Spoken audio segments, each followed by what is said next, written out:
टकराव लोकतंत्र का एक अहम गुण, लेकिन वह सकारात्मक ढंग से होता है। और 18वीं लोकसभा में कल जो हुआ, यानी कि 26 जून को जो हुआ, उसमें साफ हो गया कि इस बार लोकसभा एक ऐसे अखाड़े के रूप में चलेगी जहां सत्ता और विपक्ष दोनों एक दूसरे को कतई रियायत देने के मूड में नहीं है। सत्ता पक्ष जहां मनमानी करने पर उतारू है, वहीं विपक्ष भी अब की बार उसकी मनमानी को रोकने के लिए कृत संकल्प दिख रहा है। और कल जो हुआ उसमें आसन जब पैरों पर था और आसन का आदेश था कि मौन रखा जाएगा, तो विपक्ष ने अपने इरादे भारी नारेबाजी करके जाहिर कर दिए। संसदीय लोकतंत्र में जो कुछ हो रहा है, इस पर बात करने और अपने इस चर्चा में शामिल होने के लिए यूएनआई के सबसे वरिष्ठ संवाददाता रहे सतीश शर्मा जी, द हिंदू के वर्षों ब्यूरो चीफ रहे सनी सेबेस्टियन जी, और राजस्थान पत्रिका के पूर्व संपादक और विश्लेषक गोविंद चतुर्वेदी जी, ये इस पूरी चर्चा में संसदीय लोकतंत्र की परंपराओं, नियम, कायदों से संबंधित चर्चा करेंगे। तो सबसे पहले हम बात करते हैं सनी सेबेस्टियन जी से। कल जो हुआ वो हमें बताएं कि क्या हुआ। अब अपना अपना वो कर लें, आप अनम्यूट। नहीं, एक तो ये मानना पड़ेगा, इतना जो अग्रेसिव और अक्रिमोनियस इलेक्शन के बाद हाउस में तो शुरुआत इस तरह का ही होगा, क्योंकि बिटरनेस रहा है इसमें कैंपेन में और इलेक्शन में, और बहुत ही नारो वाला जो सिचुएशन में गवर्नमेंट फॉर्म हुआ। अभी एक इंटरेस्टिंग बात यह है, 2014 और 2019 के बीच वाला पीरियड में first time leader of the opposition चुना गया, और ये पूरा इंडियन लोकसभा जो या पार्लियामेंट के हिस्ट्री में सबसे बड़ा ऑपोजिशन है। ये भी बहुत मजेदार चीज है, बहुत ही इंटरेस्टिंग चीज है, पॉलिटिकली बहुत बड़ा ऑपोजिशन है।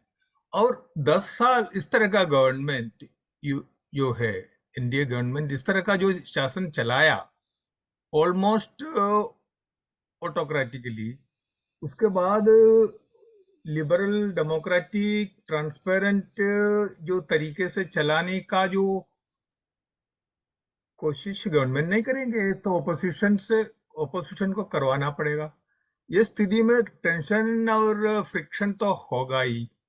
और फर्स्ट 2 दिन का जो है शुरुआत स्मूथ कथे में नहीं रहा, तो मतलब ऐसा चलेगा तो काफी जो अग्रेसिव पार्लियामेंट में काफी अग्रेसिव जो सिचुएशंस देखने के लिए मिलेगा। लेकिन मेरा फीलिंग ये है, शुरुआत है, धीरे धीरे दोनों ग्रुप एडजस्ट हो जाएगा, और रूलिंग पार्टी को ये समझना पड़ेगा और एडजस्ट करना पड़ेगा, क्योंकि ओपोजिशन को या उनका डिमांड्स को एक्सेप्ट करना पड़ेगा, क्योंकि अभी 10 साल इस तरह का नहीं चला, वो सारे तौर तरीके तो बदलना ही पड़ेगा।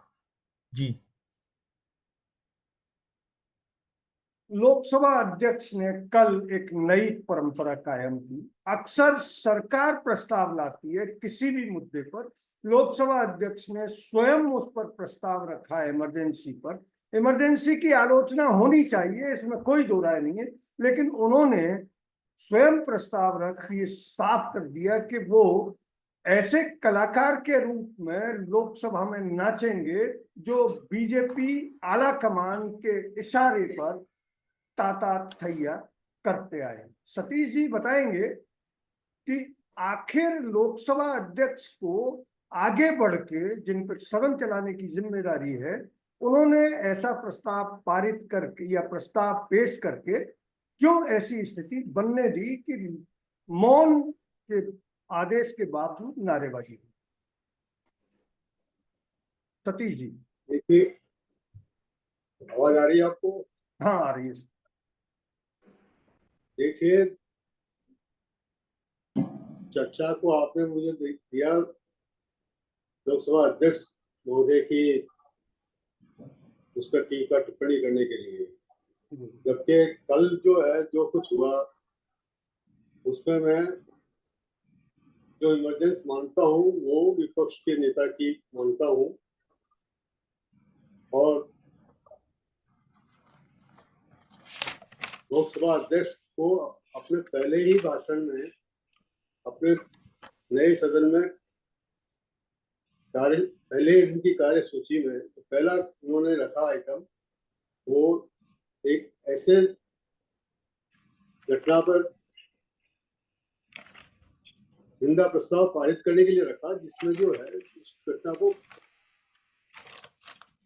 5 दशक हो चुके, 50 साल हो चुके, और जिस मुद्दे पे वो चर्चा क्या उन्होंने ये मुद्दा छेड़ा और जो टिप्पणियां की, वो मुद्दा ऐसा है कि कई बार संसद में, कई बार राजनीतिक और मंचों पे, कई बार अदालतों में आ चुका है, कई बार उस पर टीका टिप्पणी की, कांग्रेस की तरफ से अपनी तरफ से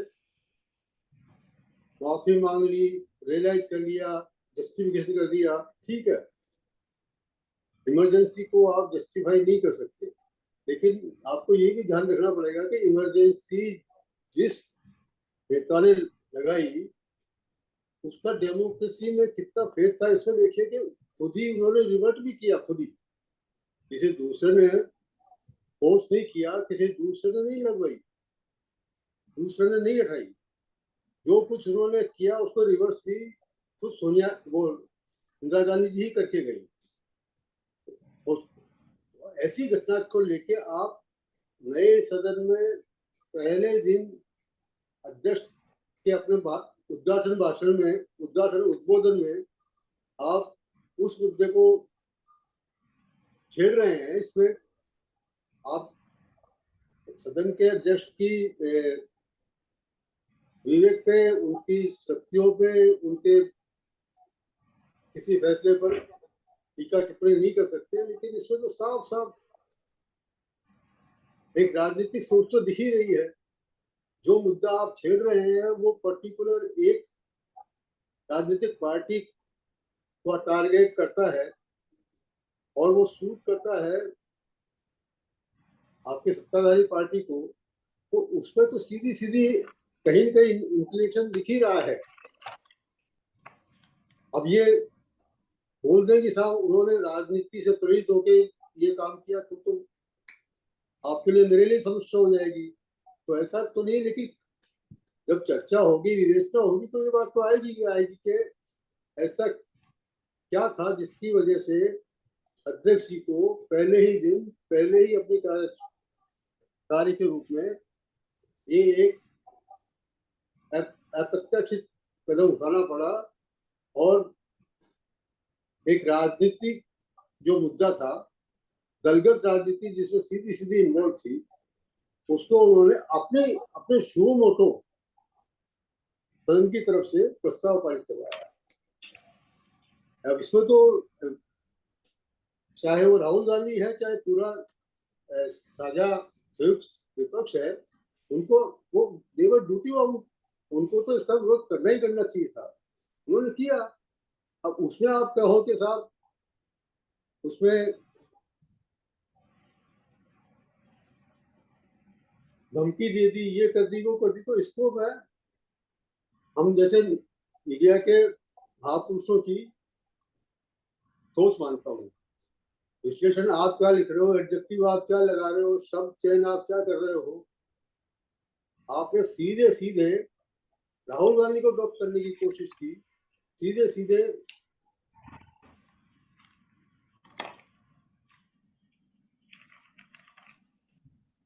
जैसा कि सत्ता पक्ष, जी, सत्ता पक्ष और जिसमें शीर्ष नेतृत्व को भी आप शामिल कर सकते हैं, नंबर 1 लीडर से लेके, इस मसले पर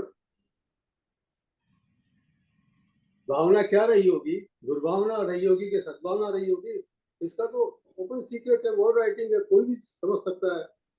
पहले दिन सदन शुरू होने से पहले जो औपचारिक प्रेस मीटिंग होती है, उसमें भी प्रधानमंत्री जी यही बात कह रहे हैं अपने उद्घाटक भाषण में। माननीय अध्यक्ष जी भी यही बात कह रहे हैं। तो फिर कहाँ गया वो आसन और सत्ता पक्ष के बीच का जो एक दूरी होनी चाहिए थी, निरपेक्षता होनी चाहिए थी, वो कहाँ है? और यही नहीं, पहले भी देखा इसमें सदन में भी और राज्यसभा में भी, चाहे वो उपराष्ट्रपति जी का मामला रहा हो, चाहे वो इनका खुद का माननीय अध्यक्ष जी का मामला रहा हो, कई बातें सदन में भी और सदन के बाहर भी उच्च मंचों पर कई टिप्पणियां ऐसी आई है जिनको लेकर आज भी सवाल उठते रहेंगे, हमेशा उनकी विवेचना होगी, इतिहास में वो चीज जाएगी।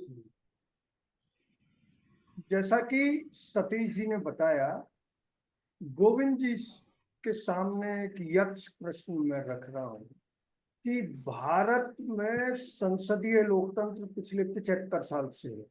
ये भारत का अमृत काल है। अब तक जितने भी अध्यक्ष हुए हैं वो ज्यादातर सत्ता पक्ष के हुए हैं, लेकिन उन्होंने भले ही सत्ता पक्ष का पक्ष लिया हो, पर उन्होंने जाहिर कभी नहीं होने दिया। जैसा कि मैं उस प्रश्न को फिर लाता हूं कि ऐसी परंपरा अभी तक, मैंने रात को काफी देखने की कोशिश की, अभी तक नहीं है कि एक विवादास्पद मुद्दे पर स्वयं अध्यक्ष प्रस्ताव पेश करें। हम अध्यक्ष की आलोचना नहीं कर रहे हैं, उनके कार्यकलापों की आलोचना नहीं कर रहे हैं, लेकिन लोकसभा की कार्यवाही हमेशा से मीडिया के विश्लेषण का एक विषय रहा है। तो गोविंद हाँ, जी, रहा है और आगे भी रहेगा। गोविंद जी बताएंगे इस बात को कि क्या अध्यक्ष अपनी ओर से प्रस्ताव पेश करके विपक्ष से टकराव में एक अहम भूमिका स्वयं निभाने जा रहे हैं? गोविंद जी। सुभाष जी, सबसे पहले अपने दर्शकों को, श्रोताओं को नमस्कार करते हुए मैं सीधे आपके प्रश्न पर आता हूं कि हम चाहे हमारे लोकतंत्र को, जैसा आपने कहा, अमृत काल कहें, स्वर्ण काल कहें, कुछ भी कहें, लेकिन ये इस लोकतंत्र की सच्चाई है। लोकतंत्र है हमारा, ये हमारे लिए बहुत खुशी की बात है। लेकिन जो लोकतंत्र हमने 1952 में शुरू किया, जो लोकतंत्र हमने अपने संविधान में सोचा, मेरे जैसे इस देश में करोड़ों लोग होंगे जो ये मानते होंगे कि वो लोकतंत्र आज नहीं। उस लोकतंत्र में कितनी गिरावट आई है इसका कोई थर्मामीटर किसी के पास नहीं है। लेकिन जहाँ से हमने इस चर्चा को सनी जी ने शुरू किया और फिर सतीश जी ने आगे बढ़ाया, तो जिस तरह का चुनाव अभियान हमने देखा, शायद कभी नहीं हुआ होगा ऐसा चुनाव अभी। इस तरह नीचे स्तर पर जाकर के जो बयानबाजी, भाषणबाजी, आरोपबाजी हुई, ये तो हो गया एक हिस्सा। अब जब लोकतंत्र में गिरावट आई है और हम गिरावट की बात कर रहे हैं, तो गिरावट में मतदाता के चरित्र से लेके राजनेताओं, राजनीतिक दलों, सब में हमको देखनी पड़ेगी, जिसमें आप और हम भी शामिल हैं। मीडिया के लोग भी, मीडिया के साथी भी। हम अपने आप को बरी नहीं कर सकते कि हम भी उस गिरावट में, लोकतंत्र की में हम भी भागीदार हैं, हम भी अपनी आहुतियां दे रहे हैं। बहुत कड़वा है, लेकिन कहने में कोई दिक्कत नहीं। अब इसके बाद अपन स्पीकर की आपने बात की कि क्या स्पीकर अपनी तरफ से टकराव दे रहे हैं। मेरा मानना है कि बिल्कुल नहीं, बिल्कुल नहीं। और अगर आप लोकसभा अध्यक्षों के को देखेंगे, राज्यों की विधानसभाओं के अध्यक्षों को देखेंगे, तो मोटे तौर पर अपवाद हो सकते हैं, होंगे, होते हैं, लेकिन मोटे तौर पर स्पीकर वह काम करते हैं जिसके जो सत्ता पक्ष को सूट करता है, उसको माफिक आता है। ऐसे अध्यक्ष भी हैं जो अपनी हैसियत बना के रखते हैं, हुए भी हैं, आगे भी होंगे, ये भी नहीं कहता हूं। तो ये हमको मान के चलना चाहिए। और फिर इमरजेंसी का इशू, इमरजेंसी का इशू तो ऐसा है कि उसको अपनी तरफ से लाने की इस मौके पे, जब हम ये कह रहे हैं कि हम अगले 5 साल संभाव की राजनीति करेंगे, सद्भाव की राजनीति करेंगे।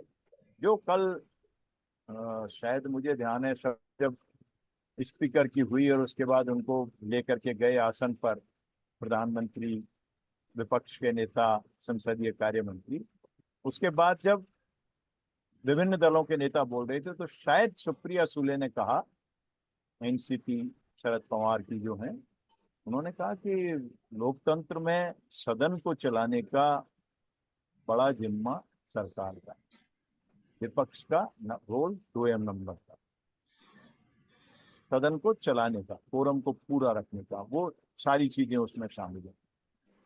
तो जब हम ये कह रहे हैं कि हम टकराव को छोड़ के सद्भाव और संभाव के रास्ते पर 5 साल सरकार चलाएंगे, सदन चलाएंगे, तो फिर मुझे नहीं लगता कि कल इस प्रस्ताव को लाने की जरूरत थी। प्रस्ताव आमतौर पर सरकार के लिए होते हैं, स्पीकर का नहीं होता। सरकार अपने चेहरे को छुपाना चाहे तो कोई ये मानने को तैयार नहीं होगा, राजनीति का नए से नया खिलाड़ी भी, कि ये स्पीकर की तरफ से था। हम उस पर ज्यादा बहस नहीं करेंगे, लेकिन ये कोई नहीं मानेगा। सब मानेंगे कि सरकार का के प्रोवोकेशन पर, सरकार की पहल पर आया हुआ प्रस्ताव। अब इसमें मैं 2 चीजें और जोड़ना चाहता हूं सुभाष जी, यहाँ आपके सवाल से आगे जाके, कि आपातकाल जो सतीश जी ने कहा, और हम में से कोई भी इस देश में शायद ही कोई आदमी होगा, अगर किसी को आप नींद में जगा के भी पूछेंगे कि आपको आपातकाल चाहिए, लोकतंत्र चाहिए या तानाशाही चाहिए, तो हर आदमी कहेगा कि हमको लोकतंत्र चाहिए, न आपातकाल चाहिए न तानाशाही चाहिए। वो हम सब लोग, पूरा देश 140 करोड़ का, उसमें से 140 करोड़ ही लोग कहेंगे कि हमको आपातकाल और वो नहीं चाहिए। लेकिन उस समय के आपातकाल की, मैं फिर कह रहा हूं कि इसको जस्टिफिकेशन ऑफ इमरजेंसी न माना जाए मेरी तरफ से, लेकिन आपातकाल किन परिस्थितियों में लगा? इंदिरा गांधी के खिलाफ जगमोहन लाल सिन्हा हाईकोर्ट जो जज थे इलाहाबाद के, उन्होंने फैसला दिया सरकारी साधनों के दुरुपयोग का।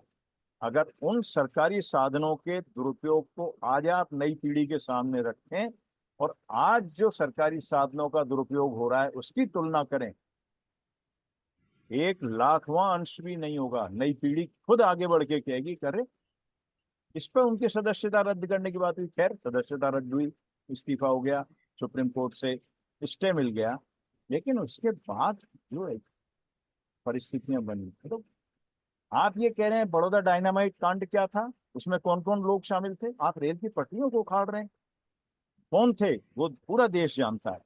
उसके बाद फिर ये भी कहा जा रहा है कि सेना विद्रोह कर दे, पुलिस विद्रोह कर दे, सरकार की बात न मानी जाए। वो ऐसी परिस्थितियां थी जिनसे के नहीं लेना चाहिए था, इमरजेंसी तब भी नहीं लगानी चाहिए थी, लेकिन उन परिस्थितियों में वो इमरजेंसी लगी। और इमरजेंसी में क्या हुआ? इमरजेंसी में जो मुद्दे हुए, वो मुद्दे सारे आज भी इस देश के लिए मौजूद हैं। आज भी देश उन पर अरबों खरबों रुपए खर्च कर रहा है। वो चाहे बढ़ती जनसंख्या की बात हो, उस समय हम 56 करोड़ थे, आज 140 करोड़ हैं। हम बार बार कहते हैं कि ये हमारी ताकत है, लेकिन ताकत तब है जब हम उसका उपयोग ढंग से करें। हमारे पास इतने संसाधन हैं, लेकिन वो 56 करोड़ से, तो उस समय एक बात ये हुई कि जनसंख्या कम होनी चाहिए। आज सारे लोग कह रहे हैं कि जनसंख्या कम होनी चाहिए। उस समय सबसे ज्यादा चिंता एनवायरमेंट के लिए की गई, पर्यावरण की चिंता की गई। आज हम कह रहे हैं कि सारा ओजोन उसमें छेद हो गया, पेड़ कट गए, कुछ भी नहीं बचा, गर्मी की क्या हालत हो रही है। सरकारी दफ्तरों के कामकाज को, आज अभी 2 दिन पहले भारत सरकार ने एक नोटिस जारी किया है, सर्कुलर जारी किया है, जिसमें कहा कि अगर 9-10 पर कोई दफ्तर में नहीं जाएगा तो उसकी गैरहाजिरी लगेगी, आधे दिन की सीएल लगेगी। बिल्कुल सही फैसला है, होना चाहिए, लेकिन इमरजेंसी में भी यही हुआ। तो ये सारी चीजें जो इमरजेंसी में हुई, एक्सेप्ट उन ज्यादतियों को, जिन केसों में ज्यादती हुई, अगर नेताओं की गिरफ्तारियां हुई, जो हम शुरू में ही कह रहे हैं कि इमरजेंसी लगनी ही नहीं चाहिए थी, अगर लगती ही नहीं तो नेताओं की गिरफ्तारियां भी नहीं होती, नेताओं के साथ जो जाति की बातें आ रही हैं मान लीजिए, वो भी नहीं होती। लेकिन इन सबको अगर आप देख करके इन टोटो देखेंगे तो उस समय के सारे मुद्दे आज भी ऐसे हैं जिन पे हमारी हर सरकार काम कर रही है। मोदी जी की सरकार भी काम कर रही है कि पेड़ ज्यादा से ज्यादा लगने चाहिए, सरकारी दफ्तरों में लोगों को टाइम पर पहुंचना चाहिए, हमको पेड़ खूब लगाने चाहिए, जनसंख्या को नियंत्रित करना चाहिए। तो ये सारे, ये सवाल ये है कि वो जो दूरदृष्टि उस समय थी, जिसमें कहा गया था उस समय कि दूरदृष्टि, कड़ी मेहनत, पक्का इरादा, अनुशासन, आज भी हमको वही चीजें चाहिए ना। लेकिन खैर, ये सब बातें मैंने साथ में कही। मूल मुद्दा जो आपने कहा, मैं उसको साथ में कहता हूं कि मैं नहीं मानता कि ये माननीय अध्यक्ष जी की पहल होगी। जी। माननीय अध्यक्ष जी ने अपनी टोपी रिंग में फेंक दी है। मैं एक अंग्रेजी कहावत का हिंदी रूपांतरण बता रहा हूं कि उन्होंने अपनी टोपी रिंग में फेंक दी है, यानी उन्होंने अपने इरादे स्पष्ट कर दिए हैं कि विपक्ष संख्या बल कितना भी जुटा ले, लेकिन वो उसी तरह से काम करेंगे जैसा वो पिछली लोकसभा में कर रहे थे। माननीय अध्यक्ष जी का एक क्रियाकलाप निस्संदेह, भारत चूंकि लोकतंत्र है और लोकतंत्र की मालिक जनता है, तो उस अदालतें हो सकता है कि ये कह दें कि उनकी कार्यप्रणाली बिल्कुल पाक साफ है, मतलब उस पर कोई टीका टिप्पणी नहीं की जा सकती, लेकिन मालिक ये देख रहे हैं भारत के लोग। तो सबसे बड़ा सवाल है कि जब उन्होंने अपनी टोपी फेंक दी तो विपक्ष ने भी अपनी गेंद डाल दी है, यानी दोनों पक्ष अपनी अपनी तैयारी पर अड़िग हो गए, अपनी अपनी तैयारी के साथ हम लोकसभा में आएंगे। और आज हो सकता है कि अभिभाषण के दौरान भी ऐसा ही कुछ हो। मैं सिर्फ एक सवाल आप तीनों से करना चाहता हूं कि अगर विपक्ष नियम, कायदे और संसदीय कार्यवाही के संचालन नियमों का अच्छे से अध्ययन करे तो क्या वो तीसरी लोकसभा जैसी स्थिति बना सकता है? मैं 1 मिनट में आपको बता देता हूं कि 1966 में बस्तर की जो आदिवासी रियासत थी, उसके जो पूर्व राजा थे प्रवीण चंद्र भंजदेव, उनकी पुलिस गोलीबारी में मौत हो गई और डॉक्टर लोहिया ने ये सवाल लोकसभा में रेज किया। सरदार हुकुम सिंह ने ये व्यवस्था दी कि नहीं, ये लॉ एंड ऑर्डर का विषय है, ये यहाँ नहीं उठ सकता। तो उन्होंने तत्काल ये कहा कि आदिवासी मंत्रालय केंद्र सरकार का विषय है और आदिवासियों पर अत्याचार हुआ है, इसलिए उनको उठाने की अनुमति देनी चाहिए, और सरदार हुकुम सिंह को वो अनुमति देनी पड़ी। तो सवाल ये है, आप बताएंगे कि क्या विपक्ष इस पोजीशन से निपटने के लिए तैयारी पर ज्यादा टाइम लगाए और ज्यादा ढंग से अध्ययन करके सदन में आए, ताकि अध्यक्ष जो भी व्यवस्था दे रहे हैं उस पर, उस रूलिंग पर सवाल खड़े किए जा सके। सनी जी। मैं एक्चुअली एक इसमें थोड़ा बोलना चाहूंगा, क्योंकि अध्यक्ष को क्या प्रोवोकेशन था इस तरह का बिहेव करने के लिए स्पीकर साहब को? ऐसा नहीं है खुद ने इनिशिएट करके कर दिया। हो सकता है इलेक्शन जो है, स्पीकर के इलेक्शन वाला जो कॉन्टेक्स्ट में थोड़ा फ्रिक्शन रहा है, वो नाराज दे, लेकिन उनका नाराजगी से नहीं होता ये सारे, तो इंस्टिगेटेड है, प्री प्लान्ड है, और जो रूलिंग पार्टी चाहता है वही हुआ है। ये किस लिए हुआ होगा? रूलिंग पार्टी क्यों चाहता है? मोदी गवर्नमेंट इस तरह का रेसोल्यूशन क्यों मतलब प्लेस किया होगा? और कोई भी कर सकता था, प्राइम मिनिस्टर भी कर सकता था, स्पीकर से क्यों करवाया? वो बड़ा अजीब है। मेरे पास उसके लिए आंसर नहीं है क्यों स्पीकर को चुना है। बहुत ही अनफॉर्चुनेट भी है, स्पीकर से इस तरह का काम नहीं करवाना चाहिए था in the interest of fairness और सदन की गरिमा। ये दोनों उन्होंने मतलब बहुत ही इसमें टार्निश हुआ ये दोनों चीज। लेकिन इमरजेंसी को बार बार रिपीट करना, जिक्र करना और वापस डिबेट में लाना, और फाइनली एक रेसोल्यूशन जब इमीडिएटली इमरजेंसी का क्या कनेक्शन है? ठीक है, 2 दिन पहले एनिवर्सरी हुआ था इमरजेंसी का, तो हर साल आता है इमरजेंसी का एनिवर्सरी, इमरजेंसी नहीं, इमरजेंसी का एनिवर्सरी। ये इसलिए किया होगा, एक तो इमरजेंसी का जो है जो मेमोरीज ताजा रखना है इनको, एक तो ये कारण है। तो हमेशा करेगा, एक जो बीजेपी और उनके अलाइज से एक्सपेक्टेड ही है ये, वो छोड़ेंगे नहीं ये टॉपिक। और हिस्ट्री में एक बार बन गया कांग्रेस को, तो ये इसके लिए जो भुगतना ही पड़ता है, तो वो तो उसमें कोई दूसरा कोई चारा नहीं। दूसरा एक कारण ये है, अपोजिशन को, कंबाइंड अपोजिशन को डिवाइड भी कर सकता है इसमें से। जो सीपीएम है, कम्युनिस्ट पार्टीज है, सोशलिस्ट है, इसमें वो लोग भी सो कॉल्ड विक्टिम्स थे, विक्टिम्स सो कॉल्ड, या what ever is the level, है ना, अलग अलग सिचुएशन में। कांग्रेस में अभी है, वो लोग भी इमरजेंसी के जो विक्टिम्स रहे हैं, ऐसा नहीं है। अच्छा, और एक और एक और इम्पोर्टेंट चीज इसमें है, वो है अभी तो ज्यादातर इस बार इलेक्शन ये हुआ था कॉन्स्टिट्यूशन का, जो इसमें जो कॉन्स्टिट्यूशन बदलेंगे, और उसमें बीजेपी को काफी नुकसान भी हुआ। लोगों को भी लगा ये कॉन्स्टिट्यूशन बदल भी सकता है, क्योंकि इस तरह का 10 साल में शासन इस तरह का था, वन साइडेड डेस्पोटिक और अथॉरिटेरियन शासन काल की बाद 400 इस 400 पार करने का जो नारा दिया था, उस हिसाब से कॉन्स्टिट्यूशन बदलने का काफी चांसेस था।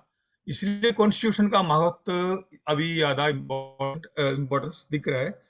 ये दिखाने के लिए जो इतना जो डेमोक्रेटिक कांग्रेस क्लेम कर रहे हैं अपने आप को, तो ये लोग, इन लोगों ने ही इमरजेंसी जो लाया था कंट्री में फर्स्ट टाइम, और परहैप्स लास्ट टाइम। लेकिन अपोजिशन ये कह रहा है तो इमरजेंसी से भी करा हुआ अभी कई चीजों में फ्रीडम, इंडिविजुअल फ्रीडम का तो कई बार जो चैलेंज हुआ है, क्वेश्चन हुआ है, और इसमें कई लोगों को जेल भेजा, including political leaders, chief ministers.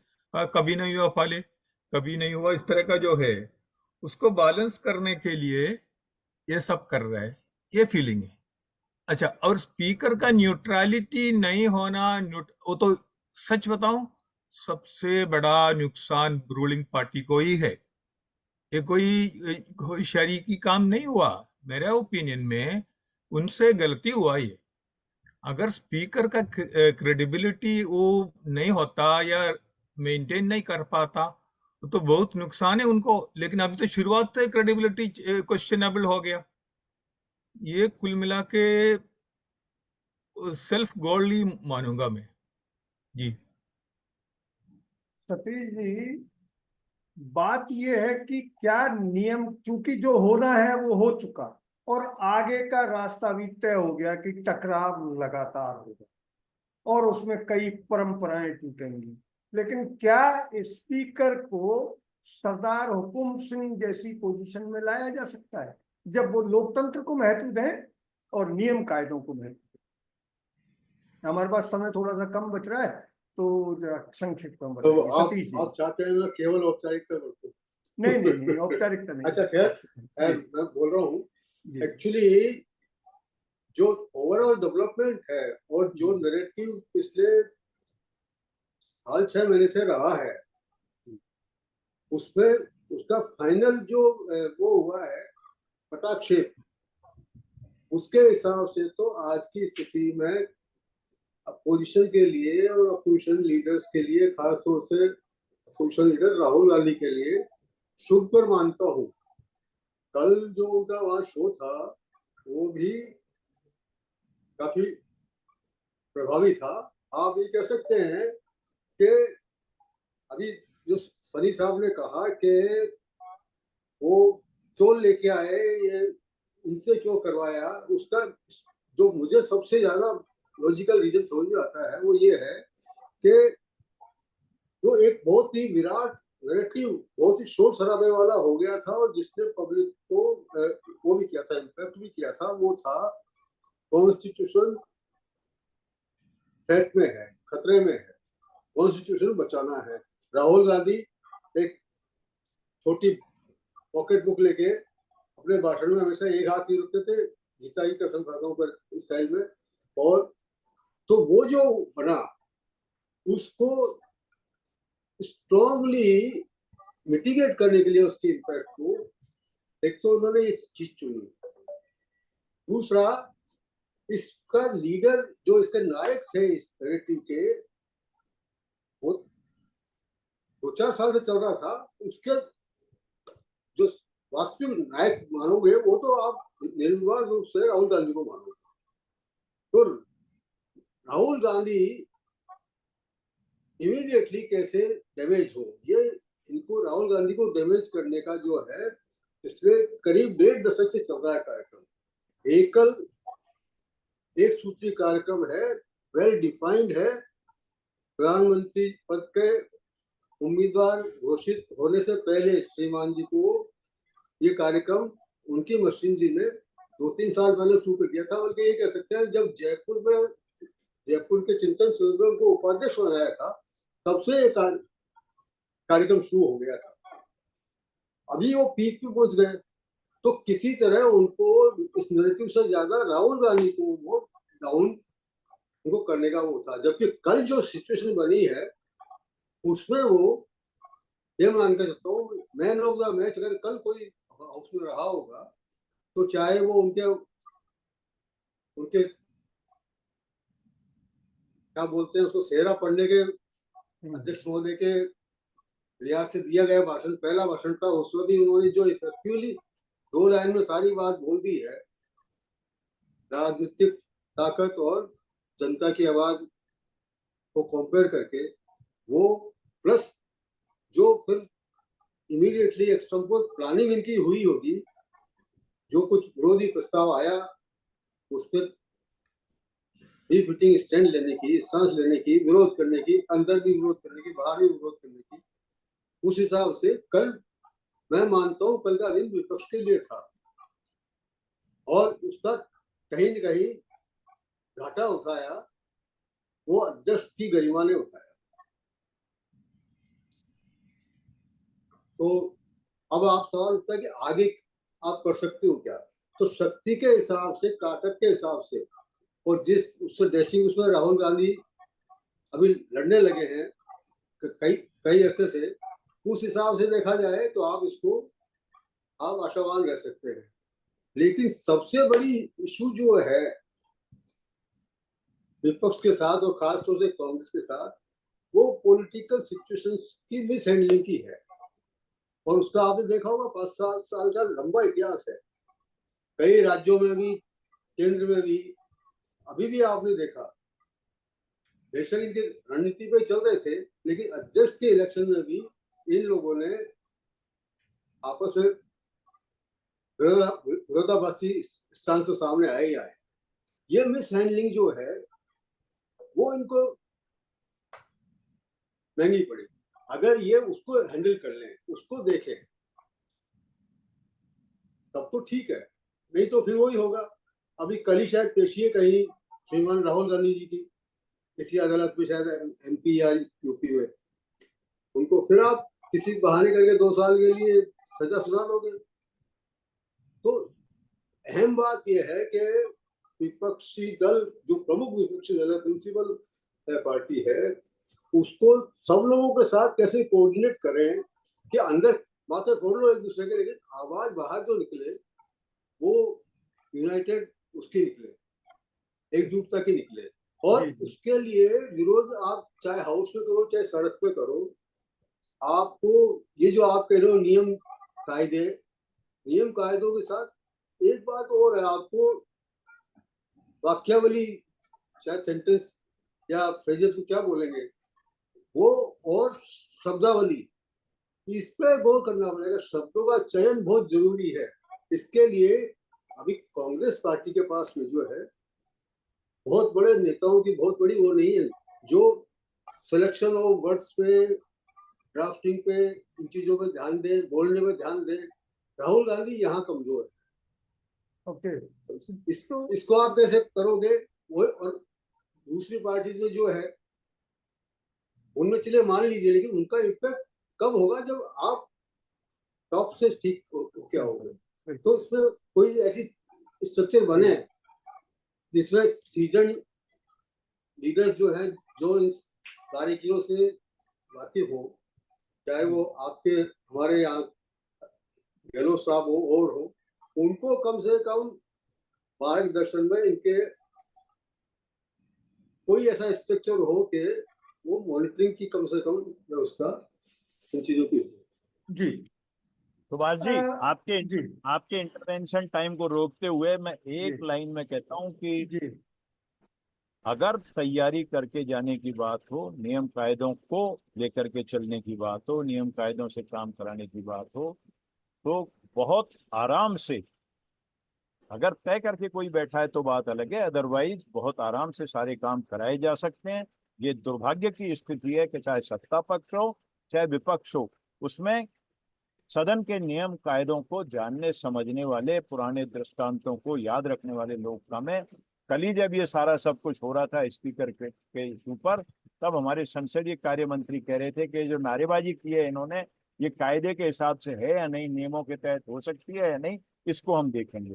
तो लेकिन आपके प्रश्न का जवाब ये है सीधे सीधे कि सब बहुत अच्छे से हो सकता है अगर तय सरकार करके न बैठे तो। ये थे 3 दिग्गज पत्रकार जो पिछले 40-45 साल से संसदीय कार्यवाही के विशेषज्ञ के तौर पर काम कर रहे हैं। अगर आपको ये वीडियो अच्छा लगा तो इसे लाइक करें, शेयर करें और हाँ, हिंदी हेडलाइन चैनल को सब्सक्राइब जरूर करें। धन्यवाद। जय हिंद।